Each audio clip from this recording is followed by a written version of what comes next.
La Libroteca. Literatura en radio con Julio Rudman. Aquí estamos. Seguimos el trote de la Feria del Libro en Buenos Aires, aunque esta vez por un agradecimiento especial a Ezequiel Adamoski por recibirnos en su casa. Lo conocíamos como autor de Historia de las clases medias, o de la clase media. Ya veremos después si hay una, o si en singular o plural. Y ahora la excusa para visitarlo es Historia de las clases populares, sí, en plural, en la Argentina. A él le toca el tomo o el periodo que va desde 1880 hasta los inicios del kirchnerismo, sería hasta 2003. Primero, gracias por recibirnos. No, por favor, gracias a ustedes por venir.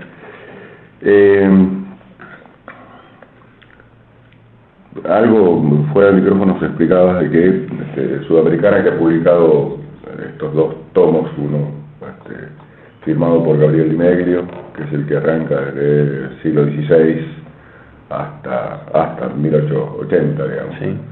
Y es, en realidad, uno puede decir que es un solo corpus, digamos, ¿no? Bueno, inicialmente el proyecto iba a ser que fuera un solo libro. Lo que pasó luego es que por el volumen y la complejidad de los temas que cada uno tenía que tratar, nos quedó un poco gordo el trabajo de cada uno. Entonces la editorial decidió finalmente publicarlo como dos volúmenes separados, y tras esa decisión, bueno, los dos le dimos un inicio y un cierre a cada volumen como para que se pueda leer de manera independiente, pero sí es parte de un mismo proyecto, está pensado con un mismo hilo narrativo, con un mismo tono, así que sí, son una unidad de dos libros que son independientes, pero a la vez parte de una unidad. Una diferencia entre esta obra tuya y la anterior, la de la clase media, es que, rectificame si digo alguna macana, pero vos decís que no hay clase media desde siempre en la Argentina, que la clase media aparece en un determinado momento del proceso histórico, económico, político de la Argentina. Sin embargo, respecto a las clases populares, sí pueden arrancar desde 1500 y tantos, digamos, ¿no? ¿Cómo es esta diferencia? Bueno, ahí tuvimos una cuestión que la charlamos mucho con Gabriel Di Meglio a la hora de diseñar el trabajo, que era, bueno, justamente desde dónde arrancar con este sujeto que son las clases populares, teniendo en cuenta que en verdad, cuanto uno más atrás se va en la historia, más fragmentado es ese grupo, y a la vez hay varias secciones de lo que nosotros tomamos como clases populares que en rigor no formaban parte de la sociedad argentina o de la sociedad colonial en su momento, ¿no? Por ejemplo, incluso mismo en mi periodo, que yo arranco en 1880, bueno, tomo, por ejemplo, la situación de los diversos pueblos originarios que había y que sigue habiendo en nuestro territorio en esa época, y en rigor de verdad, en 1880, los pueblos, por ejemplo, Tobas, en el noreste del país, no pertenecían a la sociedad argentina todavía, no tenían su propia sociedad, y en todo caso tenían contactos con la otra sociedad que era la sociedad argentina de entonces, ¿no? Todavía no habían sido incorporados, en su caso por la fuerza, a la sociedad argentina, ¿no? Pero la decisión que tomamos con Gabriel es un poco tener una aproximación genealógica, en el sentido de partir de qué es lo que son las clases populares hoy en día con toda su diversidad, y reconstruir hacia atrás, bueno, de dónde viene cada uno de esos fragmentos que en algún momento terminó unificándose en una clase popular más o menos unificada o homogénea, o más o menos, porque en verdad nunca fue homogénea, ¿no? Pero sí una clase popular que en determinados momentos sí ha actuado políticamente, por ejemplo, en sintonía, ¿no? Entonces, por eso decidimos tomar toda la variedad de lo que hoy son las clases populares y retroceder hacia atrás y ver de dónde ha venido cada una, ¿no?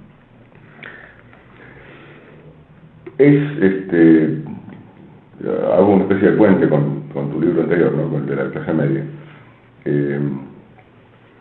No es así con la clase media. Si la clase media aparece en determinado momento, no que aparece tal día, tal hora, de tal año, pero sí aparece, no hay clase media en la época colonial de repente. No, claro. ¿Sí?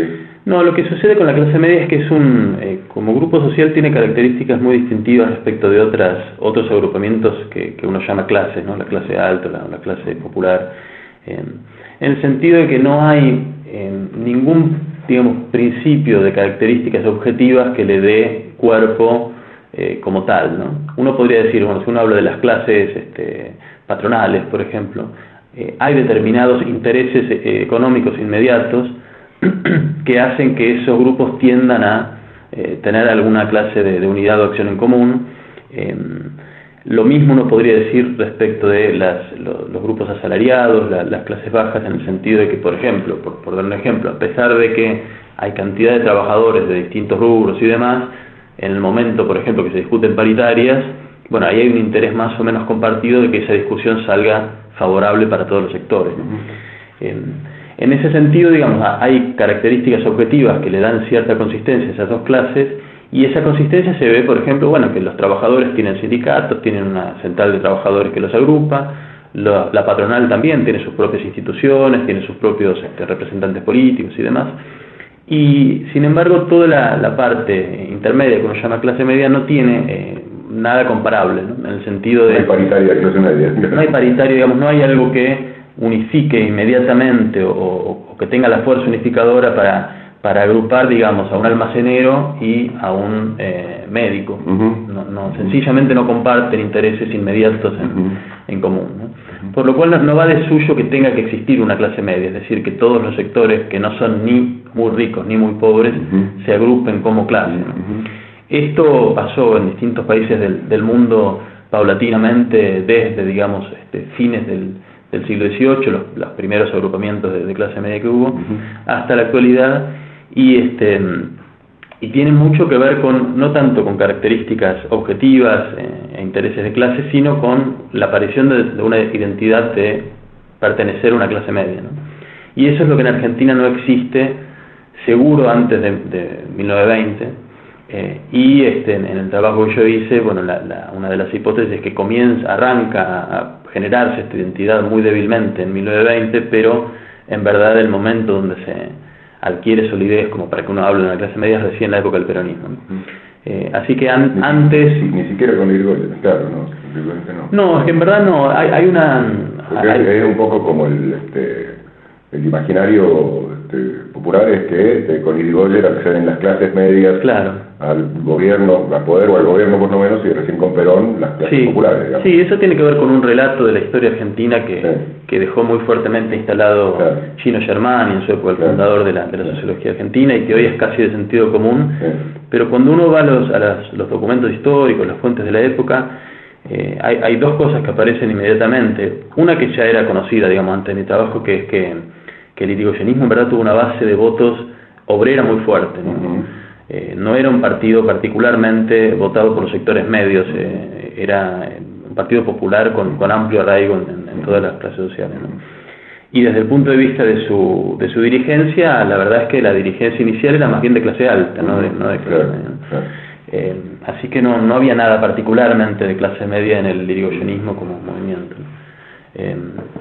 La UCR aparece como partido de clase media, en verdad, recién cuando surge el peronismo y le quita todos los votos trabajadores, ¿no? Ahí sí se convierte en lo que luego fue, que es un partido eminentemente de sectores medios, ¿no?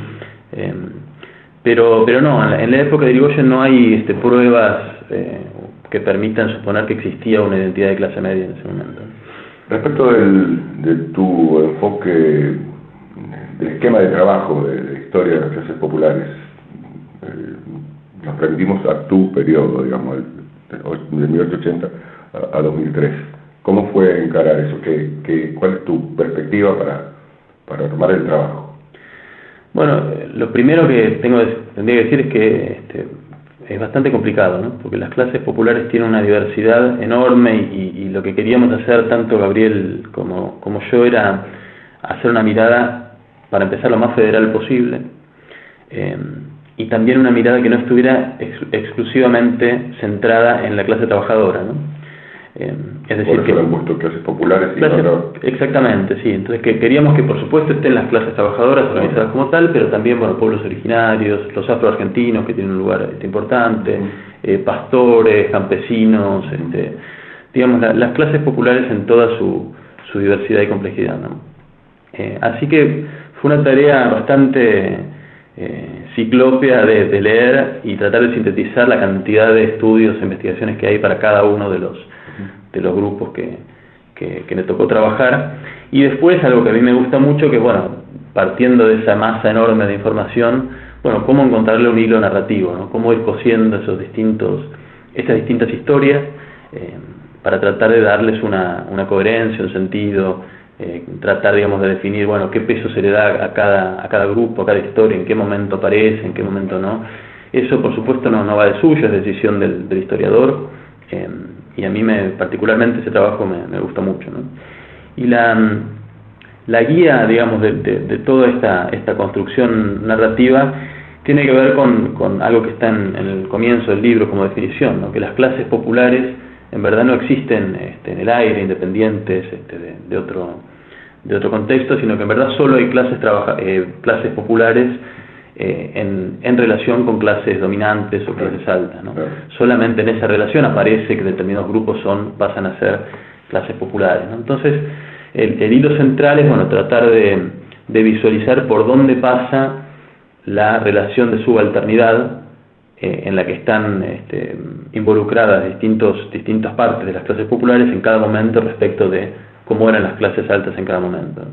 Por eso un poco el libro en verdad es una historia del país desde el punto de vista de lo que pasa en las clases populares, pero es inevitable cuando uno habla de las clases populares también referir a qué están haciendo las clases altas, qué está sucediendo en el Estado, en la política. Hay una relación dialéctica, claro, permanente, ¿no? Claro, no se entiende el mundo popular sino en su relación con el mundo de las clases altas. Claro. ¿Utilizás el concepto de clase, el concepto marxista de clase? Sí, a mí me parece que hay algo en la definición marxista del concepto de clase que a pesar de las críticas que ha tenido, algunas de ellas justas y necesarias, conserva su vitalidad, que es justamente esto, ¿no? Entender la clase como una relación, no como un estrato socioeconómico en esas pirámides que a veces se dibujan para graficar la sociedad. Bueno, la sociedad no es una pirámide, es una relación, ¿no? Y me parece que la forma de entrarle a las clases populares a partir de la categoría de clase justamente ilumina eso, ¿no? Cómo se va construyendo, tejiendo esa relación, y en ese sentido sí tomo elementos de un marxismo claramente heterodoxo en mi caso, pero para el concepto de clase sí hay una impronta visible en eso. En el periodo de estudio, objeto de estudio tuyo, hay momentos liminares, ¿no? Uno es el del comienzo, ¿no? En 1880 la Argentina parece entrar en determinada modernidad del capitalismo, del capitalismo de época. Después está, supongo, el tema que tiene que ver con correlato con esto, con la influencia de la inmigración, del flujo inmigratorio en Argentina, y el otro gran momento, el otro gran tembladeral es el de la llegada del peronismo. Así es. Reflexiones de estos tres momentos históricos.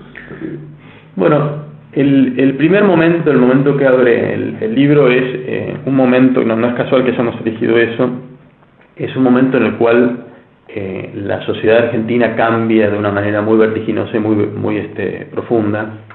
En muy pocos años se sacude completamente el esquema, digamos, demográfico del país, no solo porque aumenta la población enormemente, sino porque llegan personas de otros lugares, desaparecen o son desplazados grupos que antes existían. Y además es el momento, 1880, que si uno tuviera que decir cuál es el momento en el que las clases populares argentinas estuvieron más fragmentadas y tuvieron menos poder para incidir en qué es lo que pasaba en la sociedad, ese es el periodo que se abre en 1880, ¿no?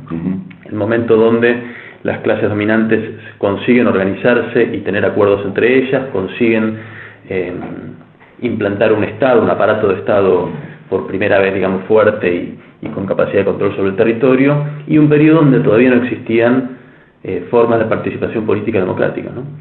Entonces es el momento donde... Ideal para las clases dominantes. Claro, un momento ideal, porque las formas de presión política que tenían las clases bajas antes, que era, por ejemplo, participando en las montoneras, reclamando, exigiendo, digamos, parte de lo que esas montoneras conseguían, o presionando a los grupos, a los partidos políticos que existían en las ciudades y demás, esas posibilidades que eran limitadas pero existían, desde 1880 virtualmente desaparecen. Deberían empezar a terminar con Pavón, digamos, ¿no? Claro, van terminando y ya en 1880, bueno, está claro que ya no hay más montoneras. Consolidado el poder central. Exactamente, y incluso, digamos, las formas de participación indirecta que tenían, por ejemplo, en la ciudad de Buenos Aires, las clases populares con el mitrismo, con el cinismo y demás, también desaparecen con la implantación ya de un fraude mucho más, una maquinaria de fraude mucho más efectiva, ¿no?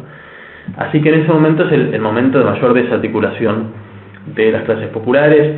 Llega un contingente tan enorme de inmigrantes de distintos países, cada uno hablando un idioma distinto, con tradiciones culturales y políticas diferentes, que Argentina el mundo popular se convierte en una especie de Babilonia en ese momento, ¿no? Esto que después quedó como crisol de razas, entre comillas, ¿no? Crisol de razas que no es tal, sí, claro. que no es tal, pero sí, claro, fue un momento, digamos, donde literalmente había dificultades para la comunicación entre las clases bajas, aunque más no fuera por una cuestión meramente idiomática, sí, ¿no? claro. Y de ahí arranca, digamos, un proceso lento y trabajoso de, bueno, a partir de esa fragmentación, volver a conseguir alguna forma de unificación o articulación que permitiera alguna acción política conjunta, ¿no? Y esto es algo que inicialmente lo encara como tal una parte de las clases populares, que es el movimiento obrero organizado, ¿no? Que comienza a organizarse como tal en las últimas 2 décadas del siglo XX, del siglo XIX, perdón, y al comienzo del siglo XX ya, digamos, hay un movimiento obrero más o menos organizado y efectivo, que uno podría decir a comienzos de la década de 1930 comienza a lograr algo así como una unificación por lo menos de la clase trabajadora, ¿no? Pero todavía quedaban afuera un montón de grupos de las clases populares que no estaban articulados con este movimiento, ¿no? Por eso, digamos, el momento del peronismo es crucial, porque es el momento en el cual surge un movimiento político que consigue unificar a toda la diversidad de lo popular en un sujeto político más o menos unificado, ¿no? Que no será entonces a través de la organización gremial, sino a través de un movimiento político en el que, sin embargo, el peso de lo gremial fue decisivo, ¿no? Pero el peronismo claramente, bueno, era mucho más que el movimiento obrero, ¿no? Desbordó el movimiento obrero como tal. Así que por eso, digamos, esos 3 momentos que marcaba son decisivos, y yo le agregaría, bueno, otros 2 momentos posteriores que a mí me parece que en esta historia son cruciales, que son, por un lado, la última dictadura militar, que en eso es comparable, el periodo que abre es comparable al de 1880, aunque sea en un punto que es el sentido de pérdida, de desarticulación. De desarticulación, claro, de fragmentación y de pérdida de capacidad de incidencia política de lo popular, y que abre un largo periodo profundizado con las reformas neoliberales de los 90, que fragmenta y desarticula mucho las clases populares, ¿no? ¿Y ese otro? Y el otro punto, diría, un punto que marca mucho el presente para mí, es el 2001, ¿no? Ese contexto de reencuentro político callejero que fue 2001, ese reencuentro entre reclamo de clases populares y reclamo de sectores medios que hubo entonces, y esas críticas tan profundas al sistema político. Hoy parece que de eso no hubiera quedado nada, pero mirado en el largo plazo creo que es uno de los eventos que va a definir la política nacional durante muchos años más todavía, ¿no? Es que paradójicamente este reclamo resumido en el que se vayan todos, que era el gran reproche a la dirigencia política, es también de alguna manera el parto de una nueva política, ¿no? O de un renacimiento de la política por sobre la política como praxis y como bueno, entonces. No sé, yo respondo como historiador, que a mí yo siempre miro las cosas como en largos plazos, ¿no? En las coyunturas de pocos años a veces, bueno, parece que las cosas van por un lado, pero no siempre, digamos, esto resulta así, ¿no? En el largo plazo, creo que lo que uno ya podría decir a esta altura, que sí, el 2001 abrió, no sé si una nueva política, eso me parece que todavía está por verse. Yo no dije eso, no quise decir, lo que quise decir es que no, pero digo, había la reivindicación de la política por sobre claro. otras cosas. Había ciertamente un reclamo y una expectativa y una esperanza que hubiera una nueva política, y probablemente, digo, no estoy negando que que la haya. Probablemente esto va a surgir, pero a mí me parece todavía pronto para estar seguros de que surgió una nueva política, pero sí me parece que uno a esta altura ya puede percibir que lo que sí se abrió es un espacio nuevo para la política, ¿no? Que veníamos desde una década del 90 en la cual la política prácticamente había sido disuelta en el mercado. Básicamente los representantes políticos funcionaban como apéndices de las decisiones que se tomaban en el mercado por los actores con poder económico, y hoy me parece que se ve que hay un espacio de la política para la incidencia política que es mayor, ¿no? Y eso es efecto directo del 2001, ¿no? Ahora, ¿qué se haga con ese espacio? Bueno, si lo que se haga es nuevo o no, me parece que todavía hay que esperar un poco más, ¿no? Pero vamos a hacer prestidigitación adivinatoria, claro, en este asunto, eso está bien. Ayer estuve, ¿querés atender? Ayer estuve charlando en una entrevista de este tipo con José Pablo Feynman, y decíamos, referido al tiempo del peronismo como irrupción como este paso de lo gremial a lo político, digamos, ¿no? Decíamos que hay una característica, él decía en realidad que hay como una característica, lo dicen en alguno de los dos tomos del peronismo, en que se establece que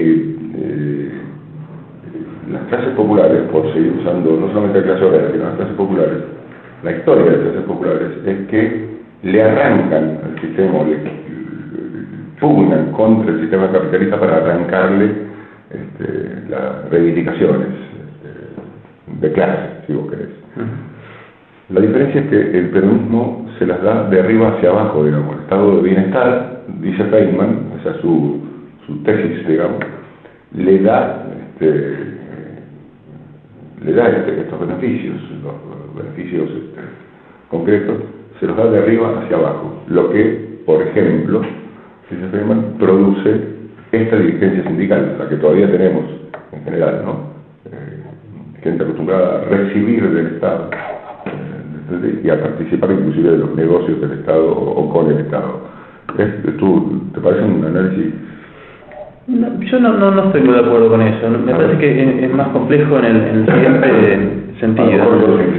No, pero efectivamente hay una mirada sobre el peronismo que pasa por allí, ¿no? A mí me parece, primero, una cuestión que uno habla del peronismo y parece que uno estuviera hablando del mismo fenómeno desde el 45 hasta ahora, ¿no? Y en verdad bajo ese nombre peronismo han pasado cosas muy diferentes, ¿no? Pero en el peronismo histórico, al menos el del 45 al 55, ahí, digamos, no me parece que haya una política, digamos, de dádivas de arriba hacia abajo, ¿no?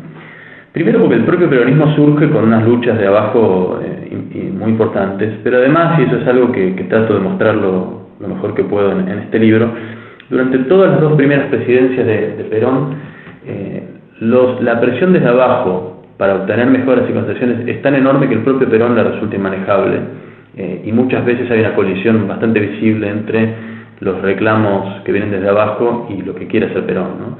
Y a pesar de que Perón sí controla de manera bastante efectiva y muy pronto digamos, el aspecto político del movimiento, está claro que él es el líder político, y eso no hay discusión. El aspecto, digamos, de reivindicativo y económico, él lo tiene bastante fuera de control, y de hecho es uno de los motivos por los cuales finalmente es derrocado, ¿no? No me parece que en ese momento, digamos, lo que obtienen los trabajadores y el resto de las clases populares como mejoras sean algo que se entienda como algo puramente de arriba hacia abajo, ¿no? Hay una presión muy visible. Y luego esa misma presión uno la puede ver en todo el periodo posterior, ¿no? Me parece que una característica de las clases populares argentinas es que han tenido una capacidad de lucha y de organización enorme, y una capacidad de desbordar todos los marcos políticos que se le han dado, incluso el propio movimiento peronista, bueno, sus bases lo han desbordado una y otra vez en distintos contextos, ¿no? Me parece que lo de la dirigencia burocratizada y muchas veces corruptas, que también es una realidad, tiene que ver con esta historia, pero en otro sentido, ¿no? Que justamente para poder canalizar o controlar mejor esa capacidad enorme de presión que viene desde abajo, los distintos gobiernos, empezando por el propio de Perón, han tratado de tejer alianzas con los dirigentes sindicales, ¿no? Dándoles dádivas y privilegios de todo tipo y legislación que los protegía de rivales o de las propias bases, ¿no? Y esto es algo que uno puede verlo en una línea, digamos, constante que va de Perón a Frondizi, que es alguien que le da una ampliación muy grande a los privilegios que tiene la burocracia. Uno podría seguir esta lista hacia adelante, y todos los gobiernos que han venido, desde el pacto sindical militar de los militares hasta el propio gobierno de Menem, que convirtió en empresarios a algunos sindicalistas.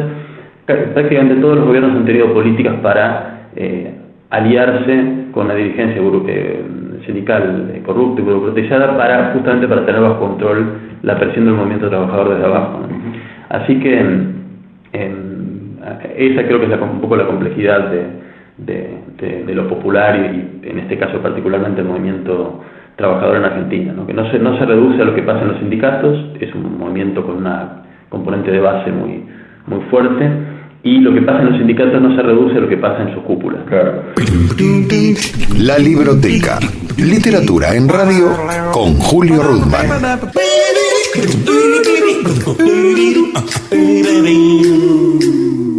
Estamos escuchando la segunda y última parte de la charla con el historiador argentino Ezequiel Adamowski, quien nos recibió en su casa para presentar historia de las clases populares en la Argentina.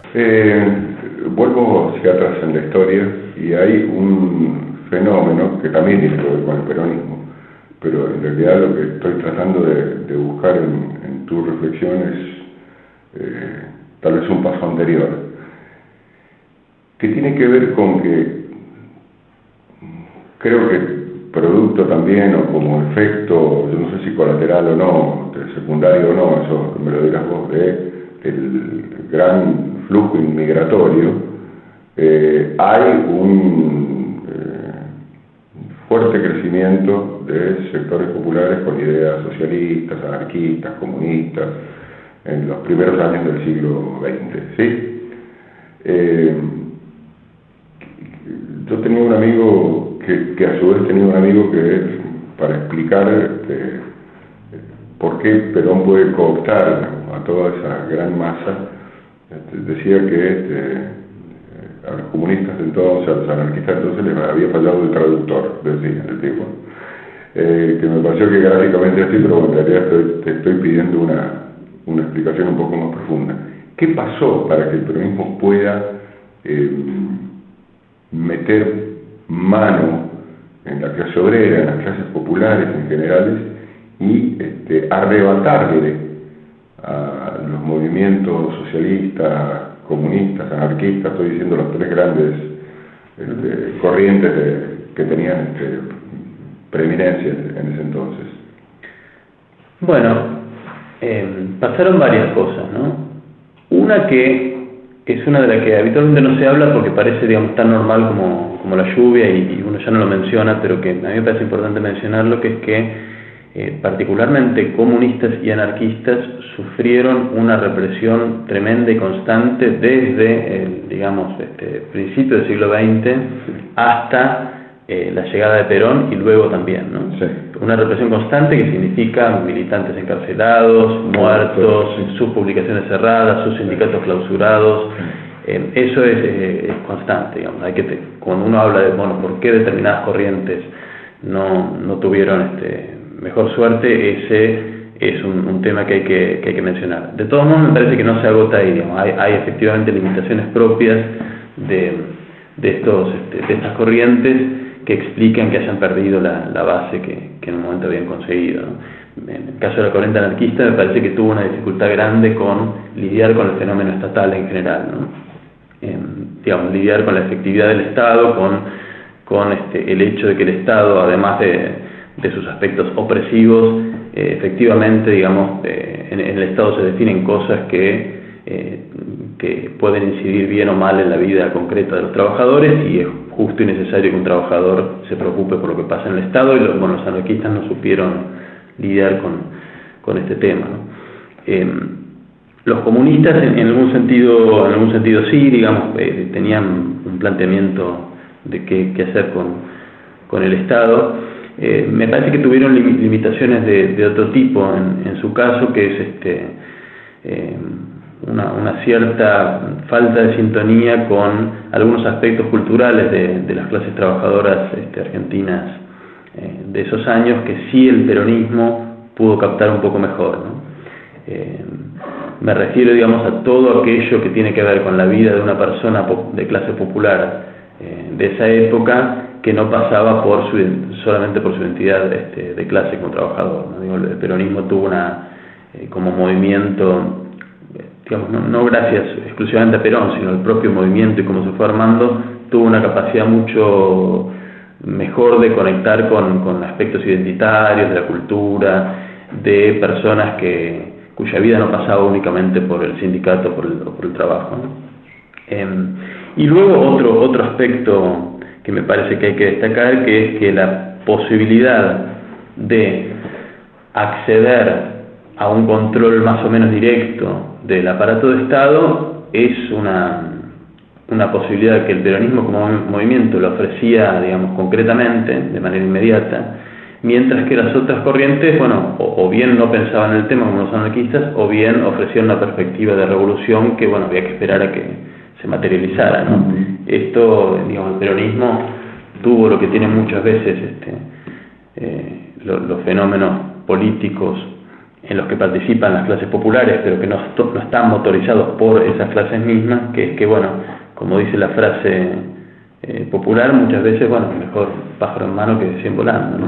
El peronismo ofreció la capacidad de tomar medidas concretas y reales en beneficio concreto de buena parte de las clases populares, y no es para mí no es sorprendente que en ese momento la mayoría de las clases populares haya querido correr el riesgo de jugar un juego en el que no manejaban todas las cartas, ¿no?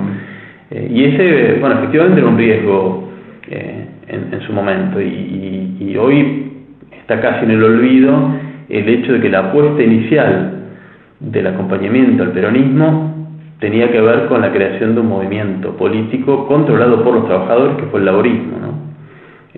De hecho, Perón gana las elecciones del 46 básicamente gracias a ese partido que de la nada crearon e inventaron dirigentes sindicales de base, ¿no? Cipriano Reyes, por ejemplo. Este partido, digamos, que permite a Perón ganar la presidencia, la lógica detrás de esto, de las clases populares que lo acompañaron, sobre todo los que lo organizaron, era, bueno, vamos a aprovechar el surgimiento de una persona como Perón, que está en la capacidad de controlar el Estado, pero le vamos a dar un marco de un partido político que controlamos nosotros para que no se nos vaya de cauce, ¿no? Esa fue la apuesta en su momento, una apuesta que, bueno, luego perdieron porque Perón, digamos, gracias a los votos que tuvo, destruyó al Partido Laborista y creó un partido propio, ¿no? Además, destruyó Cipriano Reyes. A Cipriano Reyes lo metió preso, bueno, fue torturado, tuvo atentados y demás, ¿no? Pero en su momento la apuesta no era, digamos, vamos a poner a Perón líder de masas, ¿no? Era, vamos a crear nuestro partido y llevar a Perón a la presidencia y mantenerlo dentro de nuestro partido, ¿no? Fracasó esa apuesta, pero bueno, la historia está hecha de apuestas, que algunas triunfan y otras fracasan, ¿no? No se puede saber de antemano, digamos. Desde la óptica del historiador, el académico, el estudioso, ¿cuál es tu opinión respecto de la persistencia? Estoy otra vez usando un término que usa Feynman, ¿no? Del peronismo como fenómeno popular, teniendo presente, por lo menos desde mi punto de vista, que una cosa es Perón, otra cosa es el peronismo y otra cosa es el aparato político puntual, PJ, Partido Justicialista, ¿no? Bueno, tiene que ver con dos aspectos. Uno, diría yo, la persistencia de una identidad peronista en lo popular, y por otro lado, condiciones de oportunidad, ¿no? A mí no me gusta, a veces parece que el peronismo fue una especie de destino insuperable. Manifiesto. Claro, y Sí. digamos que es una especie de esencia de lo popular que recorre la historia argentina, una especie, digamos, de maldición que... Sí, sí. Y a mí me parece que hay que ver, digamos, qué es lo que fue el peronismo en distintos momentos, porque no es lo mismo, ¿no? Ujú. Ha ido cambiando y ha sido cosas distintas, ¿no? Creo que, digamos, primero, la adhesión de los trabajadores al peronismo en época de Perón tiene que ver con esto que hablábamos recién, ¿no? Que es un movimiento creado por las propias clases populares y que consigue una cantidad de mejoras para la vida popular que son indudables y que ahí, digamos, no hay ningún misterio en por qué las clases populares eran peronistas en ese momento, ¿no? Luego se abre todo otro periodo, que es el periodo de la resistencia peronista, donde el peronismo pasa a ser, digamos, una especie de mito de origen que permite organizar la lucha y la resistencia frente a regímenes que eran enormemente hostiles, ¿no? Acá, digamos, la memoria del peronismo sirve para mantener la lucha viva, para mantener una mística, claro que en política es importantísimo, y para digamos, poder resistir mejor esta situación que se abrió con esta revancha de las clases altas que fue la Revolución Libertadora, ¿no? Y después, bueno, en épocas más recientes el peronismo ha sido otro tipo de cosas, ¿no? Por ejemplo, todo lo que ha tenido que ver con el aspecto herético de lucha, de resistencia que venía con la historia peronista, en los años 90 un poco se desvaneció, ¿no? Pero sí quedó el recuerdo de otro aspecto del peronismo, que era el aspecto de la preocupación material concreta por los más pobres, ¿no? Entonces en los 90, digamos, un poco se perdió lo que era el alma del peronismo en la época de la resistencia. Digo, no es que se haya perdido del todo, digo, se debilitó, que era este aspecto, digamos, de lucha, de enfrentamiento y de antagonismo con las clases altas, y quedó, digamos, la preocupación asistencialista, digamos. El peronismo, el significado del peronismo en los 90 tenía que ver con eso, y eso anclado en algo concreto y real, que es que lo único que quedaba de ayuda estatal en esos años se canalizaba a través de los referentes locales, territoriales que existían, y en todo el país, por la historia que teníamos, los referentes que había eran los peronistas, ¿no? Entonces no es casual que se haya mantenido la identidad peronista asociada a la preocupación por el bienestar de los más pobres. De modo que el peronismo me parece que ha sido distintas cosas a lo largo del tiempo, y una última cuestión respecto de esto que no hay que olvidar, que es que en los 90 también se estaba disolviendo el carácter exclusivo que tenía el peronismo como identidad política popular, ¿no? En los 90 empezaron a aparecer otras identidades políticas capaces de disputar lo popular por primera vez en décadas en Argentina, y acá hubo una cuestión crucial, que es que la enorme ampliación de seguros de desempleo, de beneficios y de subsidios estatales que viene inmediatamente antes y después de lo del 2001 se vuelve a canalizar a través del aparato clientelar peronista, sobre todo con Duhalde, ¿no? Entonces acá, digamos, hay un aspecto concreto y material de esta persistencia que no hay que perder de vista, digamos. No es una especie de destino inefable marcado en la genética, sino que, bueno, ha tenido actualizaciones en distintos momentos que le han dado el vigor que todavía tiene, ¿no? Hablabas de otras manifestaciones de clases populares que le quitan monopolio de alguna manera en la historia argentina del peronismo, y ya ha habido, y aquí vamos un poco al interior de la Argentina, los fenómenos como el cantonismo en San Juan, el encinismo en Mendoza, y podríamos así en distintas provincias argentinas hablar de fenómenos de ese tipo, Sí. Muchos de los cuales persisten, algunos subsumidos en otras formas políticas, y casi, como te diría, herederos de aquellos caudillos federales del siglo XIX, ¿no? Sí. ¿Cuál es tu visión respecto de esa vida que tiene todavía huellas, claro, por lo menos pienso en Mendoza, ¿no? En el encinismo y en el cantonismo en San Juan, tienen huella, pero huella histórica, ya no tienen vigencia actual, ¿no?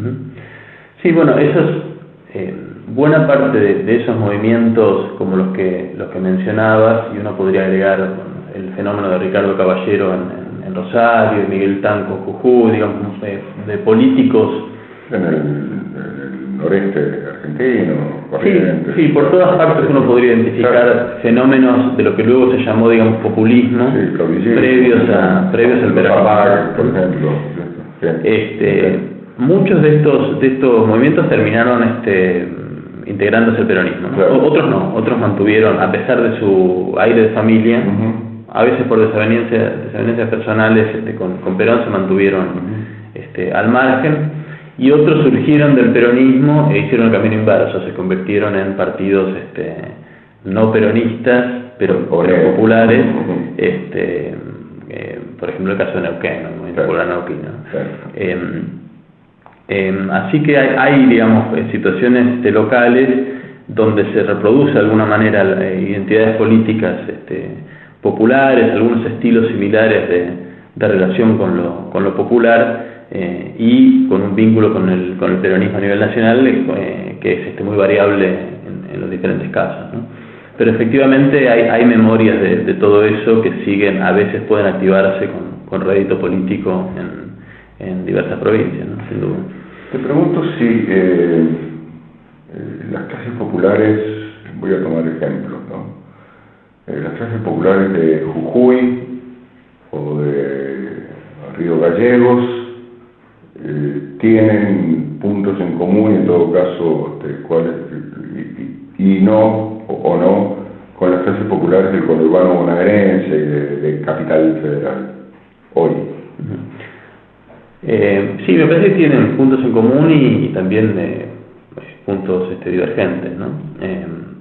Puntos en común en el sentido de que a partir de la irrupción del peronismo hay una identidad política compartida, ¿no? Que significa cosas distintas en distintos lugares, sin lugar a dudas, pero que a la vez funciona unificando esto. Digo, por ejemplo, en los años 40 tenía muy poco que ver en la vida concreta de un obrero de Berisso, que era italiano, con un toba de Formosa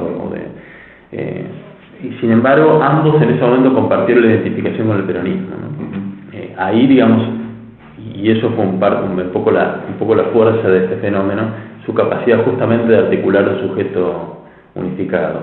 En ese plano, a pesar de que hoy sigue habiendo diferencias notables entre alguien de las clases populares de la puna y alguien del conurbano, también sigue existiendo esa identidad compartida, que no es solamente una identidad, sino que está arraigada en una serie de prácticas políticas concretas, que son, por ejemplo, toda la red, por un lado clientelar y por otro lado estatal, ¿no? Que muchas veces controlan personas del Partido Justicialista, ¿no?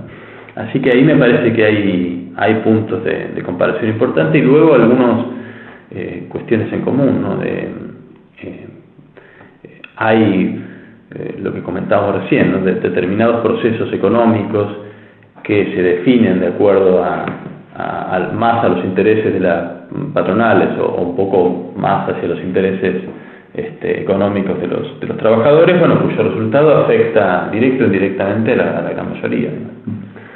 Te pregunto por una cuestión que está hoy en el tapete, en la historiografía argentina. Y creo que también es producto de la irrupción de esta nueva cara del peronismo, que es el kirchnerismo, del 2003 hacia adelante. Precisamente el estudio, la mirada sobre la historia argentina, acaba de aparecer lo que se llama el Instituto Dorrego, que es una especie de revisión del revisionismo. ¿Cuál es tu opinión respecto de la aparición de esta nueva, no sé si llamarle neocorriente, o esta mirada sobre el asunto? Bueno, a ver, la creación del Instituto Dorrego me parece una decisión muy desacertada de parte del gobierno, ¿no? Sobre todo porque me parece que si lo que la pretensión era, digamos, tener una mirada historiográfica más afín al proceso político actual, había una cantidad de historiadores que se identifican con este gobierno disponibles y dispuestos a eso, historiadores profesionales con una obra importante, que me parece desacertado, digamos, haber reunido un grupo grande de gente en este instituto, muchos de los cuales no tienen ningún trabajo como historiadores, ni tienen ninguna experiencia como tal. Lo que estás criticando es la institucionalización de eso. Sí, digamos, por un lado la creación concreta de este instituto, digamos, me parece un error. Segunda cuestión que me parece un error es retrotraer un debate historiográfico a lo que era el debate hace 40 o 50 años, ¿no? Efectivamente, digamos, en la década de 60, 70 había una corriente revisionista que tenía un peso importante y una producción importante también, que había generado conocimiento que en su momento fue útil y que efectivamente en ese momento no estaba contemplado en la academia. Es cierto que en ese momento la academia estaba muy monopolizada por una sola mirada del pasado, pero digamos, pasaron 40 años, ¿no? La situación actual en la historiografía no es la de entonces. Por supuesto sigue habiendo hegemonías hoy, como hay en cualquier campo, y hay una hegemonía de un tipo de mirada sobre el pasado que uno podría considerar que tiene aspectos elitistas. Eso uno lo puede marcar, pero también es cierto que hay un montón de otros historiadores académicos que no comulgan con eso, y sobre todo además que muchos del horizonte intelectual de lo que fue el revisionismo, que en algún momento fue valioso, hoy está agotado, ¿no? Me parece que hay determinadas miradas sobre, por ejemplo, los procesos históricos del siglo XIX conducidos por caudillos que parecían la encarnación de lo nacional y demás, que bueno, que se ha mostrado que no tenían esas características, ¿no? Entonces me parece un error, digamos, relanzar un debate sin considerar el paso del tiempo. También en lo personal me pareció un error la reacción un poco sobredimensionada de algunas personas de la academia, ¿no? que vieron en esto una especie de, no sé, de cuco, de totalitarismo en cierre, además que a mí me parece que fue sobredimensionado completamente, ¿no? Pero no me parece una buena decisión crear un instituto de esas características, ¿no? Este libro tuyo, el anterior, el Di-Meglio y algunos otros que se han editado en los últimos años, han puesto, para mi gusto, por suerte, la historia, inclusive la académica, es decir, la mirada académica, al servicio voy a decir una palabra que por ahí tiene mala prensa, de la divulgación, que no tiene por qué ser bajar nivel y ese tipo de cosas. ¿Cuál es tu opinión respecto de esa, entre comillas, corriente o esa iniciativa, que de repente puede ser